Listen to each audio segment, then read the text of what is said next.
Hey guys, welcome to Alto Impact Testing number 2, this time with our 2018 carbon clincher and our new high temp resin. You may have seen it last week when we released our heat fatigue testing. We got some great feedback from that test and we wanted to expand upon that. One of the bits of feedback was that yes, in phase 2, the rim ran slower, ran with more friction, and it barely delaminated after 20 minutes. So kudos to Alto, you guys solved delamination issues, but there's a lot that goes into rim and wheel manufacturing to make a safe and performance-oriented product other than just heat transfer properties, and that is absolutely true. One of the issues with high temp resins is that they can become very brittle. We wanted to show you guys today exactly how our rim handles impact resistance. All of our wheels are UCI certified, which is to 40 joules, but we're going to take it one step further. Instead of testing a new rim today, we're going to test the rim that we actually tried to delaminate last week in our heat fatigue. It delaminated at the end of phase 2 at the CC52 logo right near the valve hole. As you'll remember, the tube didn't explode, but it did have some sort of bulging at the outside of the brake track that we noticed after stopping the test. We're not going to drop the sled on that area. We're going to drop it near the RSIM logo where it's still structurally intact. But the reason for this and for testing this particular rim is because the resin is compromised. After heating and cooling over years and years of use, the resin can recrystallize, its grain structure can change, and it can become more brittle. So by testing this rim, we're giving you a more real-world comparison as to the impact resistance that you'll see with your wheel years down the road, as opposed to right out of the box.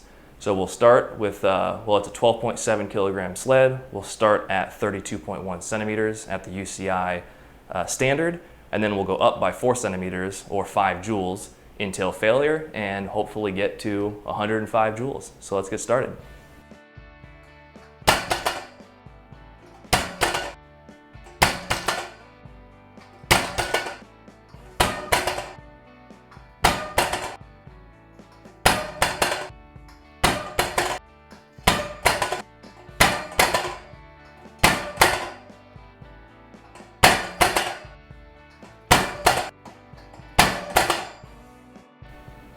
Hey guys, so obviously we've maxed out the jig at 105 joules.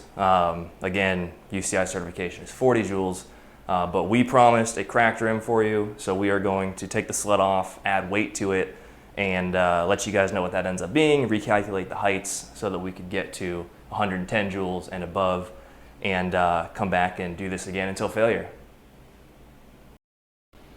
All right, we're back. Added some weight to the sled. It is now 15.3 kilos. The initial drop height is 73.3 centimeters, which is 110 joules, and then it'll be increased 3.3 centimeters in 5 joule increments until we max out again at 125. So let's see what happens.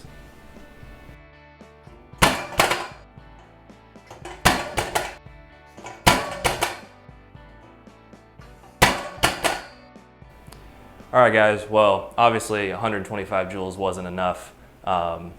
We expected it to be. Like I said, we test these to 90 joules to qualify them for production, but we're very curious to see how a compromised rim will actually fail. So we are going to see what other weights we have, how we can make this sled heavier, recalculate, try to get this rig up to 200 joules, and we're gonna come back and try to destroy this rim for you.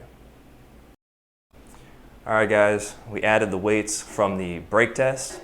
So we brought the sled up to 20 kilograms. That means we can drop it from a height of 66.2 centimeters for 130 joules.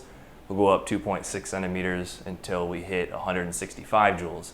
Hopefully this is gonna be enough to break the rim because we're starting to run out of weight, and let's give it a shot.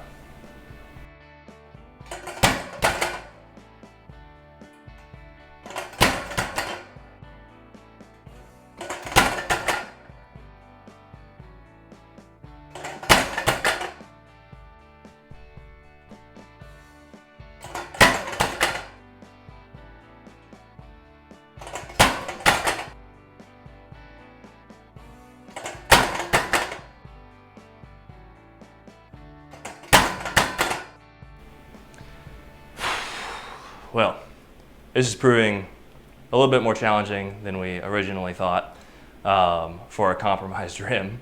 but we are going to get more weight on this sled and crack this rim if it's the last thing we do, and try to get it up back to that up to 200 joules for the top of the jig. So we will be back. All right guys, we're back. We literally filled the sled with lead this time, these lead sleeves, which has brought the total weight to 30 kilos. That means we can drop it from 57.7 centimeters for our 170 joule test, and then it'll continue to go up by 5 joules until we hit a maximum of 250 joules. So that should do it. Let's give it a try.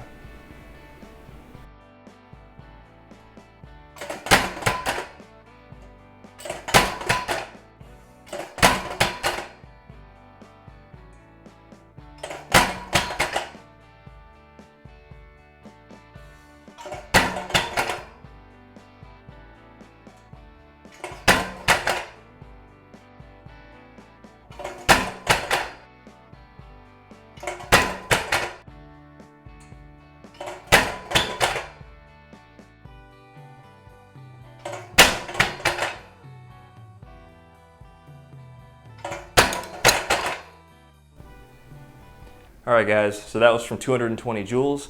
As you saw, the plastic slider on the sled that reduces friction to the upright actually flew off, so we got to repair that. But also, about halfway down towards the back of the wheel, the spokes started to pull through. We didn't see any issues at the spot of impact, but the wheel was ovalizing so much, maybe 7 or 8 millimeters, that it put so much tension on the spoke that it started to come through on the spoke bed. So it's not quite as cool of a failure that we were hoping for, so we're going to keep hitting it. We're going to take it up to 225 and see what happens if we get all the way up to 250.